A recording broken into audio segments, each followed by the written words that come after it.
Gold, trusted gold buyers. మీరు తాకట్టు పెట్టిన బంగారాన్ని విడిపించి ఈ రోజు ఉన్న మార్కెట్ ధరకు కొనబడను.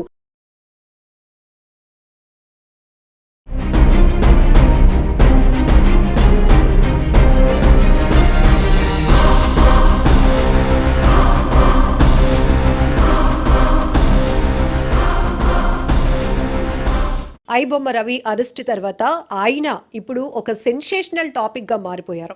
రవి తండ్రి నేరుగా నా కొడుకు తప్పు చేశాడు కాబట్టి వాడిని శిక్ష నుంచి తప్పించేందుకు మనం ఎవరిమి, పోలీసుల నుంచి కానీ న్యాయస్థానం విధించే శిక్ష నుంచి ఎవరూ తప్పించలేం, ఆ భగవంతుణ్ణి నేను 2 చేతులు జోడించి వేడుకోవడం తప్ప అంటూ ఆయన సింగిల్ స్టేట్మెంట్ ఇచ్చేశారు. కానీ వైజాగ్ వకీల్ సాబ్ అడ్వకేట్ సలీం గారు మాత్రం రవి నేనున్నా, నిన్ను వారం రోజుల్లో తీసుకొస్తాను అని చెప్తా ఉన్నారు. ఎట్లా సాధ్యపడుతుంది ఇది? ఎందుకంటే రవి అరెస్ట్ తర్వాత రవి ఏం చేశాడు అని నేరుగా సజ్జనార్ గారే ఒక ప్రెస్ మీట్ పెట్టి సినీ పరిశ్రమకు సంబంధించినటువంటి టాప్ హీరోస్ కావచ్చు, నిర్మాతలు కావచ్చు, వారందరినీ కూడా వాళ్ళ ఆధ్వర్యంలో ఒక మీటింగ్ కూడా నిర్వహించడం జరిగింది. 21,000 సినిమాలను హెచ్డి పైరసీ చేసింది. ఇదంతా కూడా పైరసీ వ్యవస్థ కాదు, పైరసీ రాకెట్ నడిపాడు రవి. మనీ లాండరింగ్ కేసులు కావచ్చు, అలాగనే బెట్టింగ్ యాప్ ప్రమోషన్స్కి సంబంధించి ఇట్లా ఇన్ని ఈ యాక్టివిటీస్ అన్ని ఇల్లీగల్గా చేసి తను కోట్లు కూడబెట్టుకున్నాడు. ఇప్పటికే 3 కోట్లు ఇమీడియట్గా మనం ఫ్రీజ్ చేసాం. ఈ డీటెయిల్స్ అన్ని మీ అందరికీ తెలిసినవే. కానీ వైజాగ్ నుంచి వకీల్ సాబ్ అడ్వకేట్ సలీం గారు మాత్రం ఎందుకు అంత డేర్ స్టెప్ తీసుకున్నారు? ఒకవైపు ఫాదర్ కూడా ముందుకు రాలేదు, ఫ్యామిలీ మెంబర్స్ ఎవరు కూడా రవిని బయటకు తీసుకొచ్చే ప్రయత్నాలు చేసేందుకు ఎవరు ఇనిషియేట్ తీసుకోవట్లేదు. కానీ ఇది సాధ్యమే అంటున్నారు ఆయన. ఎలా అడిగి తెలుసుకుందాం. సార్ ఎలా సార్? ఇంతకుముందు కూడా మీరు చాలా సెన్సేషనల్ కేసెస్ ఎక్కువ ట్యాకప్ చేస్తూ ఉంటారు. సోషల్ మీడియాలో షేక్ చేసే కేసెస్ ఏవైతే ఉంటాయో అది కాదు, అవ్వదు అనేవి అవుతాయి అని కూల్గా చెప్తారు. ఎట్లా సార్? లేదు, ప్రొవిజన్ ఆఫ్ లా ఉంది కదా, అది ఫండమెంటల్ రైట్. ప్రతి ముద్దైకి ఒక లాయర్ కావాలి, తెలుసు, అది కాన్స్టిట్యూషనల్ గ్యారంటీ. సో ఈ కేసు అయితే చాలా సింపుల్ కేసు ఉంది. అసలు 1 వీక్లోనే అసలు బెయిల్ వచ్చేస్తుంది. సో ఈ పెద్ద కేసు కాదు, మనీ లాండరింగ్ కేసు కాదు. ఆయన మనీ లాండరింగ్ చేయలేదు. మరి బెట్టింగ్ యాప్ అంటున్నారు, బెట్టింగ్ యాప్ కూడా ఆయన పర్మిషన్ చేయలేదు. సరే, ఐబొమ్మ నుంచే ఐబొమ్మ అతనికి బ్లాంక్స్ ఉంది. అది ఏమంటారు, అది పబ్లిక్లో వచ్చిన టాక్ అది. సో దాని మీద ఇటువంటి కఠినమైన వేరే అదర్ సెక్షన్స్ ఏమి మెయింటైనబుల్ కాదు. సో జనరల్గా మీరు అన్నట్టు కొన్ని ఆరోపణలు ఎదుర్కొని పోలీస్ కస్టడీలో ఉన్న వాళ్ళకి కుటుంబ సభ్యులు ఆసరాగా నిలుస్తారు. నా కొడుకునో నా కూతురునో సంథింగ్ వాళ్ళని తీసుకురావాలి అని ఒక న్యాయ పోరాటానికి ముందుకొస్తారు. బట్ ఇప్పుడు రవి పరిస్థితి అది లేదు. కానీ మీరు స్వతహాగా వాలంటీర్గా ముందుకొచ్చి రవికి నేనున్నాను అనే ఒక సింగిల్ స్టేట్మెంట్ ఇవ్వగానే జనాలందరూ కూడా సార్ మీకు మేము సపోర్ట్గా ఉన్నాం, రవిని బయటకు తీసుకురండి, రవి పెద్ద తప్పు నేరం ఏం చేసేయలేదు, ఎందుకంటే పేదవాడికి సినిమాను దగ్గర చేయడమే ఆయన తప్పు అంటే కనుక దీన్ని ఎంకరేజ్ చేసిన వాళ్ళందరూ కూడా నేరస్తుల కిందే వస్తారు అని. సో మీరెందుకు సార్ ఇలాంటి స్టాండ్ తీసుకున్నారు? లేదు, ఇప్పుడు రవి కోసం ఎవరు కూడా ముందరికి రాలేదు. నేను వచ్చిన తర్వాత నాకు సానుభూతి వచ్చేసింది. చాలా నిన్న నుంచే చూస్తున్నాను మీమ్స్, సార్ మీ గుండె ధైర్యంకి మేము గుడి కడతామంటున్నారు. సో అలా సార్ మీకు పాలాభిషేకం చేస్తాం. ఇంకా అయితే నేను చూస్తే అసలు నాకు ఏమంటారు కళ్ళు నీళ్ళు వచ్చింది. సార్ నా దగ్గర 5,000 ఉన్నాయి నా అకౌంట్లో, మీ అకౌంట్ నెంబర్ ఇచ్చండి నేను పంపుతాను. తెలుసా? ఇంకా సార్ తెలంగాణ ఆంధ్రాలో 10 కోట్ల మంది ఉన్నారు సార్, మేము 1 రూపీ మీకు ఇచ్చేసి 10 కోట్లు ఇస్తామంటున్నారు. ఆయన మాకు దేవుడు, మా దేవుడు రవికి మీరు బయట తీయండి వకీల్ సాబ్, మీకు ఏమిటో పాదాభిమానం చేస్తామని చెప్తాను. అంతే. ఎంత అసలు నేను కోడికత్తి కేసు వాదించాను, గుల్కరై కేసు వాదించాను, కానీ దాంట్లో అంతా నాకు ఎవ్వరు సోషల్ మీడియాలో అయింది అస్సలు లేదు. కానీ ఈ కేసులో మాత్రం చాలా సపోర్ట్ వచ్చేసింది. అసలు I'm thanks to the all iBomma Ravi fans. నేను కూడా మీకు ఫ్యాన్. నేను సార్ ఒక్క మాట చెప్పండి, 6 నెలల క్రితం నుంచి వ్యవహారం నడుస్తోంది. రవి ఎప్పుడు దొరికితే అరెస్ట్ చేసేద్దాం, రవి ఎప్పుడు దొరికితే అతని విచారణలో విస్తుపోయే షాకింగ్ ఫ్యాక్ట్స్ని బయటకు తీయొచ్చు, ఈ పైరసీ వెనక అతను ఇంకెవరైనా ఉన్నారు, ఎక్కడ ఇంటర్లింక్స్ ఉన్నాయి, ఇవన్నీ కూడా. బట్ రవి పోలీసులు అరెస్ట్ చేసిన తర్వాత ఆయన సింగిల్ స్టేట్మెంట్ ఒకటే ఇచ్చాడట. ముందైతే పట్టుకోండి చూద్దామనే సవాలు, తర్వాత మాత్రం నేను సింగిల్, మీరు నన్ను పట్టుకోవడం వల్ల అరెస్ట్ చేయడం వల్ల నాకు పెద్దగా జరిగే నష్టం లేదు అని. అంటే ఇలా ఉన్నటువంటి రవి మైండ్ సెట్. ఇప్పుడు మీరు హైదరాబాద్ వెళ్తున్నారు, రవిని మీట్ అవ్వబోతున్నారు? ఎస్, ఇప్పుడు హైదరాబాద్ వెళ్తున్నాను, రేపు రవికి మీట్ అవుతాను, ఏం ముందు ఇది చేస్తాను. నేను కూడా వెళ్ళాలని అనుకున్నాను, 2-3 డేస్ వేరే కేసులో నేను ఇక్కడ బిజీ అయ్యే వల్ల వెళ్ళలేదు. కానీ ఇప్పుడు వెళ్తున్నాను. రేపు మధ్యాహ్నం వరకు నాకు ఇది వాట్ గ్రౌండ్ రియాలిటీ నాకు తెలుసు. వెళ్ళగానే రవిని పోలీసులు ఏం అడిగారో అది సీక్రెట్, మీరేం అడుగుతారు ఫస్ట్? సార్ నేనైతే నేను నీకు ఉన్నాను ఫస్ట్ ధైర్యం. నేను ఐఎమ్ నాట్ ఇన్వెస్టిగేషన్ ఆఫీసర్, నేను ఇంట్రాగేషన్ చేయను కదా. ఏదైనా నువ్వు చెప్తే వాట్ ఈస్ ద ట్రూత్ ఉంది నాకు చెప్తే మరి దానికి నేను ఎలా చేయాలి, అది ప్రివిలేజెస్ ఆఫ్ టాకింగ్ ఉంది, నేను మాట్లాడి నేను అతనికి బయట తీసే విధి విధానాలు నేను ఉంటాను. సార్ ఇప్పుడు మీరు చెప్తున్నారు రవి మీద పెట్టిన కేసులు అంత పెద్ద స్ట్రాంగెస్ట్ ఏమీ కాదు, ఈజీ బయటకు తీసుకురావచ్చు అని. బట్ పోలీసు వ్యవస్థ చెప్తున్న మాటల్లో సినీ పరిశ్రమకి కోట్లాది రూపాయలు డ్యామేజ్ చేసిన ఒక వ్యక్తిని ఇంత టార్గెట్ చేశారు అంటే ఖచ్చితంగా ఈడీ కూడా ఇన్వాల్వ్ అవుతోంది అంటారు. మరి ఈడీ ఇన్వాల్వ్ అయితే కనుక మనం కేసు ఎట్లా మీరు చేయగలుగుతాం? సార్ ఈడీ ఇన్వాల్వ్ ఉంది, సిఐడి ఇన్వాల్వ్ ఉంది, సిబిఐ ఇన్వాల్వ్ ఉంది, ఎన్ఐఏ ఇన్వాల్వ్ ఉంది. కానీ వకీల్కి ఉన్న ప్రివిలేజ్, వకీల్కి ఉన్న ఇమ్యూనిటీ అతనికి బెయిల్ చేయాలి, బెయిల్ నుంచి బయట తెలియదు. వాళ్ళు పెట్టింది అలిగేషన్స్ నాట్ ఎట్ ప్రూవ్ కదా. All allegations sir hard disk ఉన్నాయి, అవన్నీ అది అన్నీ మీరు కోర్టులో థర్డ్ అంటే మీరు న్యాయస్థానంలో ప్రూవ్ చేయాలి కదా. బర్డన్ ఆఫ్ ప్రూఫ్ పోలీస్ మీద ఉంది. అలిగేషన్స్ సో మెనీ అలిగేషన్ నేను చేస్తాను, కానీ ఆ అలిగేషన్ ప్రూవ్ చేయాలి కదా. ప్రూవ్ చేసేసి బర్డన్ ఆఫ్ ప్రూఫ్ పోలీస్ మీద ఉంది. వాళ్ళు ప్రూవ్ చేస్తే ఆయన శిక్ష పడిపోతుంది, ప్రూవ్ చేయలేకుంటే అక్విటల్ అవుతుంది. అంతే. ఇంకా దాంట్లో ఇది పెద్ద రాకెట్ సైన్స్ కాదు. ఇది ఒక common law, nothing but common sense.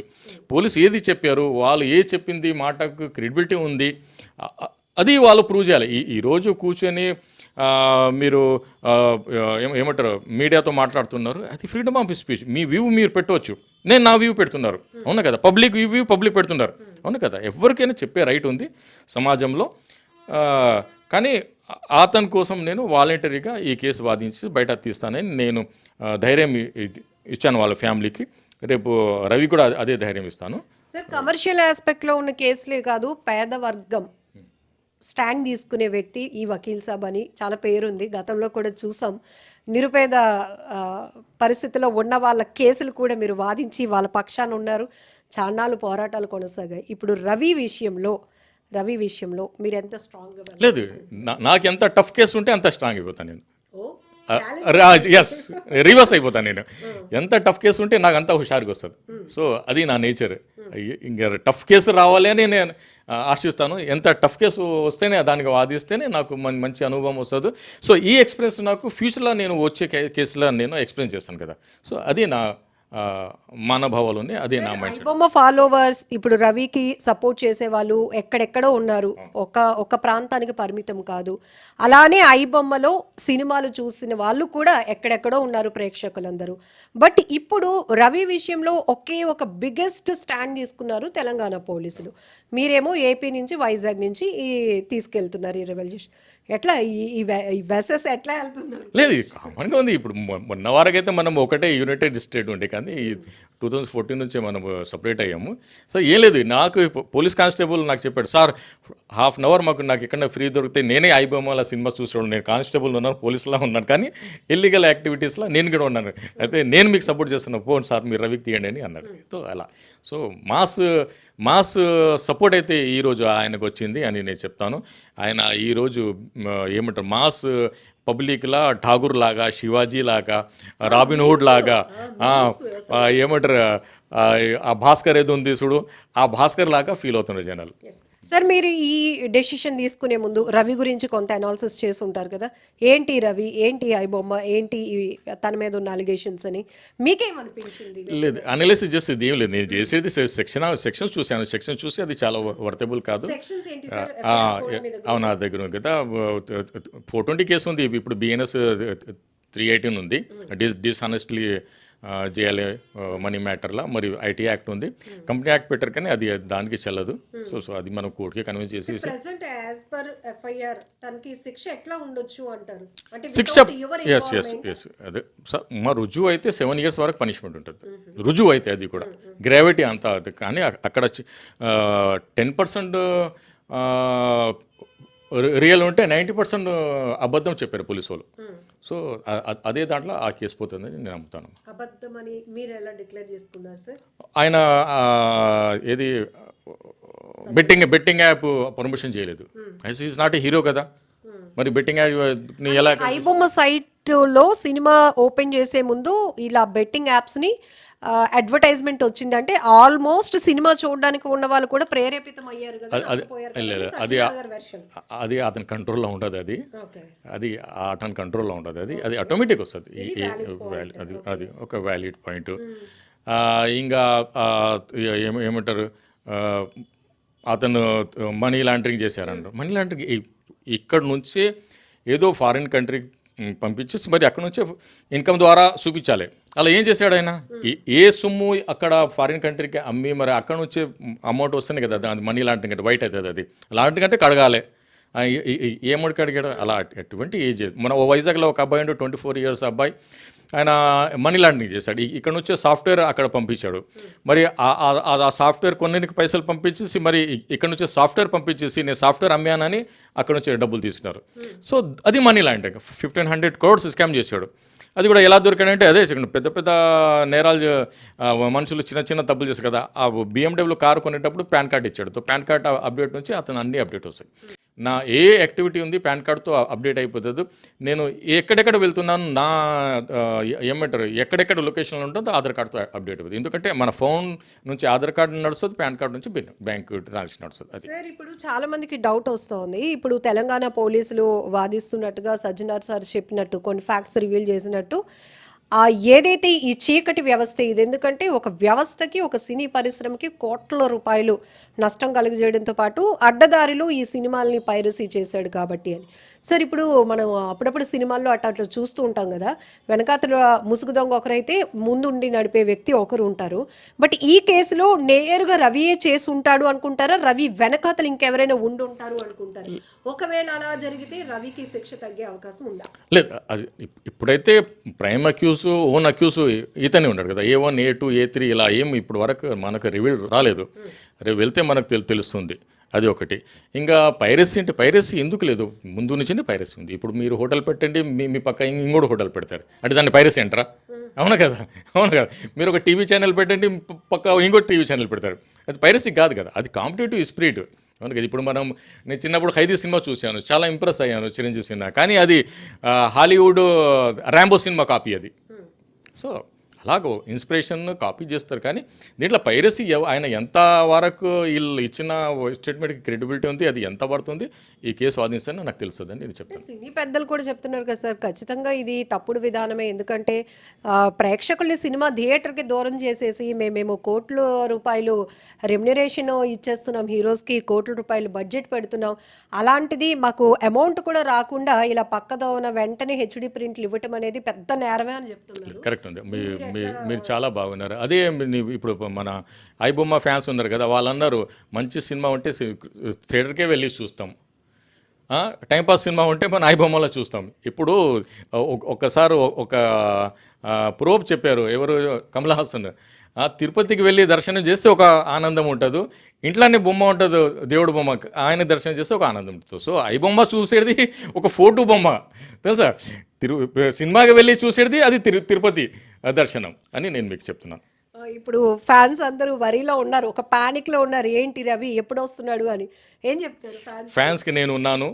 Ravi నాకు కోఆపరేట్ చేస్తే, రవి నాకు వకాలత్ ఇస్తే, రవి నాకు నమ్మితే, కోడికత్తి సీను, గుల్కర్రాయ్ సతీష్, ఐబొమ్మ రవికి నేను తీసేస్తాను. అంతే, సింగిల్గా చెప్పడం అంతే. మరి పర్మిషన్ ఇస్తారు అనుకుంటున్నారా సార్? అంటే ప్రస్తుతానికి ఈడీ విచారణ అది ఇది అన్ని నడుస్తాయి. నేను ఒక ఆశావాది ఉన్నాను ఎప్పుడు. I think positive. నా లెవెల్ నేను కన్విన్స్ చేస్తాను. He will convince, I will feel good. If not convince, I will little bit bad. Sir బాధితులు ఎవరైనా అడ్వకేట్ని అప్రోచ్ అవ్వాలి, కానీ ఒక అడ్వకేట్ వెళ్ళి బాధితుడి కుటుంబం అంటే వాళ్ళ తండ్రి హెల్త్ కండిషన్ బాగాలేదు కాబట్టి నేరుగా మీరే అడ్రస్ కనుక్కొని వెళ్ళి నేనున్నాను ఏంటి పరిస్థితి అని అడిగితే వాళ్ళ ఫాదర్ ఏం చెప్పారు సార్? చాలా బాగా మాట్లాడు. ఫస్ట్ ఆయన నన్ను చూసే, అప్పారావు గారు అంటేనే సార్ మీరు అప్పారావు గారు ఎందుకంటే నాకు అప్పారావు అని పిలువన్నారు సార్, పెద్ద మనిషి కదా ఆయన, BSNL ఇంజనీర్ అనుకోండి, నాకు ఆయన లాగా అంటే. మరి అక్కడ కూర్చున్న తర్వాత ఆయన చాలా 1 hour మాట్లాడాను. చాలా చక్కగా మాట్లాడాను, చాలా ఇది అయ్యారు. దాని తర్వాత కూడా మీరు చూశారు కదా, మనం సోషల్ మీడియాలో కూడా ఉంది, మనం ఇద్దరు కౌగులించుకున్నాము. ఆయనకి నేను ఇది కూడా చెప్పాను, నేను అందరికి మొగుడు అయితే అయ్యా నువ్వు నాకు మొగుడు అన్నాను కదా నేను. సో అలా మనం ఇది చేసుకున్నాము. నేను అదే చెప్పాను, ఏది అయింది అది మంచి కోసం అయింది సార్, అవ్వబోతుంది, అది కూడా మంచి కోసం అవుతుందని ఆయనకి చెప్పాను. సో ఇదే మనం ఇద్దరం మాట్లాడుకున్నాం. సో ఇది వైజాగ్ వకీల్ సాబ్ అడ్వకేట్ సలీం గారు చాలా క్లారిటీగా ఉన్నారు. ఎందుకంటే ఖచ్చితంగా ఒక వర్గం నుంచే కాదు, చాలా మంది నుంచి, సోషల్ మీడియా నెటిజన్ల నుంచి కూడా రవికి సపోర్ట్ ఉంది. ఎందుకంటే అతను పెద్ద నేరాలు ఏమీ చేయలేదు. ఖచ్చితంగా ఒక డైలాగ్ కూడా సార్ వాడారు, అది కమల్ హాసన్ గారు చెప్పిన లైన్ అని చెప్పేసి. ఎందుకంటే తిరుపతికి వెళ్ళి నేరుగా స్వామివారిని దర్శనం చేసుకోవడం అనేది అందరికీ ఆలోచన ఉంటుంది. అదే స్వామివారిని రోజు మనం చూసుకోవాలి అనే ఒక మహాభాగ్యంగా కూడా ఇంట్లో పెట్టుకుంటారు. అలానే పెద్ద పెద్ద సినిమాలు, చూడదగ్గ సినిమాలు వెళ్ళి థియేటర్కి వెళ్తారు. అలా ఉన్న సినిమాలు మాత్రం ఐబొమ్మలో చూసుకునే వాళ్ళు ఉన్నారు. సో ఆ కోణంలో ఎందుకు మనం ఆలోచన చేయకూడదు? ప్రతి సినిమాని వెళ్ళి థియేటర్కి డబ్బులు పెట్టి వెళ్ళి చూడలేరు కదా. ఇలాంటి ఇంట్రెస్టింగ్ కోణాలన్నీ కూడా నేను అబ్జర్వ్ చేసి నేను నా నోటీస్లో పెట్టుకున్నాను. సో ఇప్పుడు వైజాగ్ నుంచి హైదరాబాద్ ఆయన బయలుదేరుతున్నారు సార్. సో రేపు రవిని కలిసిన తర్వాత రవి నా తరపున మీరు ఉండండి అని ఆయన కూడా యాక్సెప్ట్ చేస్తే ఈ ఫైట్ ఖచ్చితంగా కొనసాగుతుంది. ఎందుకంటే ఇది పెద్ద విషయం కూడా కాదు. అతని మీద ఇప్పుడు ఎఫ్ఐఆర్లు ఏవైతే సెక్షన్స్ ఫైల్ చేస్తున్నారో పోలీసులు, అవి కూడా అంత ఇబ్బందికరమైనవి కాదు. దానికి సంబంధించి నేను డీల్ చేయగలను. ఎందుకంటే గత అనుభవాలు, కొన్ని కేసులు నేను డీల్ చేసిన విధానం మీ అందరికీ తెలుసు కాబట్టి ఇప్పుడు రవి విషయంలో కూడా నేను ఒక స్టాండ్ తీసుకున్నాను. నాకు కూడా మీరు సపోర్ట్ ఇస్తున్నటువంటి ఈ ఐబొమ్మ రవి ఫ్యాన్స్ అందరికీ కూడా ఆయన ఒక గుడ్ న్యూస్ చెప్పాలనే అనుకుంటున్నారు సార్. ఎందుకంటే ఖచ్చితంగా రవిని నేను బయటకు తీసుకొస్తాను అని చెప్తున్నారు. చూడాలి మరి ఏం జరుగుతుందో. ఎందుకంటే ప్రస్తుతానికి ఈ ఫైట్ ఎలా ఉందంటే పోలీస్ వర్సెస్ ఒక వర్గం పబ్లిక్ లాగా నడుస్తోంది. ఎందుకంటే ఒక వ్యక్తికి ఇంత ప్రజాదరణ ఉండడం అంటే ఖచ్చితంగా ఆ ప్రజలు అతని నుంచి లబ్ధి పొందారు కాబట్టే ఇంతలా సపోర్ట్ జరుగుతోంది. మరొక వైపు మనం అనేక రకాల మీమ్స్ అవన్నీ చూస్తే కూడా ఇంతకన్నా కరుడుగట్టిన నేరస్తులు ఉన్నారు, తప్పించుకు తిరుగుతున్న వాళ్ళు ఉన్నారు, ఆర్థిక నేరగాళ్ళు ఉన్నారు. వాళ్ళందరిలో లేని ట్విస్టులు కేవలం ఈ ఐబొమ్మ నిర్వాహకులైన రవి పైన ఎందుకు ఇంత ఫోకస్ అనే క్వశ్చన్ చేసే వాళ్ళు ఉన్నారు. మరొక వైపు తెలంగాణ పోలీసులు కూడా వాళ్ళ వెర్షన్ మొదటి నుంచి చెప్తూనే ఉన్నారు. ఒకవైపు పట్టుకొని చూద్దామని మాకు సవాల్ విసిరితే ఇలాగే ఉంటుంది అని కొన్ని మీమ్స్ కూడా నడుస్తున్నాయి. ఇంకొక వైపు ఈడీ కూడా ఇన్వాల్వ్ కాబోతోంది. ఇప్పటికే చాలా కేసెస్ ఇంకా ఉన్నాయి. ఇతన్ని కస్టడీకి తీసుకొని లోతైన దర్యాప్తు చేస్తే కనుక ఈ వెనకాతలో ఉన్నటువంటి టీం ఎవరున్నారు, ఇంకా ఈ విదేశాల్లో లింక్స్ ఏంటి, ఇవన్నీ కూడా వెలుగులోనికి తీసుకొస్తామని తెలంగాణ పోలీసులు చెప్తున్నారు. సో ఈ టోటల్ ఎపిసోడ్లో ప్రస్తుతం ఉన్న అప్డేట్ ఎప్పటికప్పుడు మేము మీకు అందిస్తూ ఉన్నాం. సో వైజాగ్ నుంచి వకీల్ సాబ్ ఎవరైతే సలీం సార్ ఉన్నారో ఆయన తీసుకునే ఈ ఇనిషియేటివ్ని మీరేమంటారో కూడా కామెంట్ బాక్స్లో మెన్షన్ చేయండి. And for more videos, Please subscribe to iDream. Please subscribe to iDream. Please subscribe iDream. And please subscribe to iDream. For more videos, subscribe to iDream. please like, share and subscribe to the channel. Congratulations, iDream. Subscribe to iDream. Subscribe to iDream. So subscribe to iDream Media. iDream team andarki huge congratulations. Please subscribe iDream Media. Please subscribe to iDream. Subscribe iDream. Please subscribe to iDream. iDream అంటే నా కళల ఛానల్ను subscribe చేసుకున్న నోరు తిరుగుతలేదు, మీరైతే గంట గుర్తు కొట్టండి. For more such videos, please subscribe to iDream. Subscribe to iDream. Please subscribe to iDream. Please subscribe iDream Media. Please do subscribe to iDream. Please subscribe to iDream Media. For best entertainment and information, please subscribe iDream. And don't forget to subscribe to iDream.